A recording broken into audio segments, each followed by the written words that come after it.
Hey guys, Danielle McCarthy here. Welcome back to another week of my vlog. This week I'm going to be talking to you about understanding panic attacks. The reason that we're talking about understanding panic attacks is because when you understand what's actually going on inside of you, it makes it a lot easier to do something about it. So in this video, I'm going to talk to you a bit about what a panic attack is, how you know if you're experiencing one, and I'm also going to go over a few tips to help you calm a panic attack down in the moment if you experience one. So what actually is a panic attack? So many of you would have heard of what's called the fight or flight response. Okay, so this is our body's automatic response to a life-threatening situation. So picture this, a caveman, he's out hunting and he's faced with a big black grizzly bear.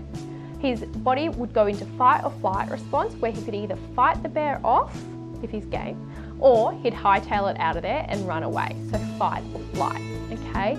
This response is ingrained in all of us. We all have it and we can't get rid of it. It's very biological, primitive drive, okay?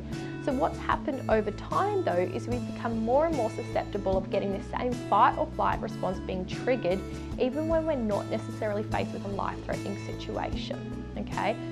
And when this fight or flight response is being triggered, a lot of physical symptoms happen in our body to help us either fight away the danger or to get out of there. So a number of changes that might happen is our heart rate increases to pump more blood to our body. So that blood goes from our smaller limbs to our larger limbs like our legs so we can run faster or fight more effectively. Our body stops digesting food because we don't need to digest food when we're faced with a big black grizzly bear. We might feel like throwing up or going to the toilet because that's our body's way of making it lighter and faster. Okay, so all of these physical changes, as well as a number of other ones, happen to help keep us alive, all right? That's the fight or flight response.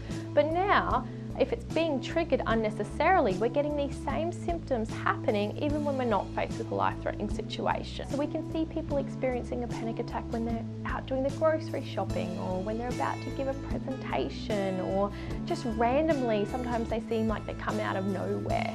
What we want to do to treat a panic attack is to try to calm this fight or flight response down, the one that's happening unnecessarily, okay? We want to calm these false alarms down, all right? We're never going to get rid of the fight or flight response, nor do we want to. It'll always be there. We just want to calm down the false alarms.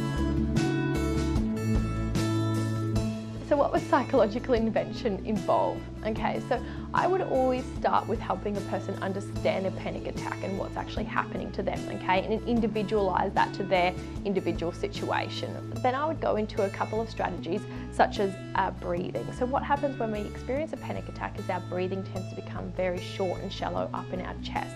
So one of the first things I would do to relax the physical symptoms down, I would help them breathe from down here in their belly, okay? That's called abdomen breathing, deep breathing, belly breathing, whatever you want to call it.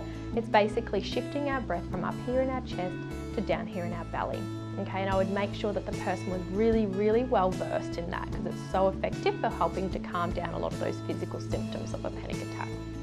I would also then help a person learn a grounding strategy. Okay, so I in particularly would use something like getting the person to tune into 5 things that they can touch, such as the feet on the floor, the bottom in their chair, their clothes on their skin. Okay, so I get them to name 5 things they can touch, 5 things they can see, and maybe even 5 things they can hear.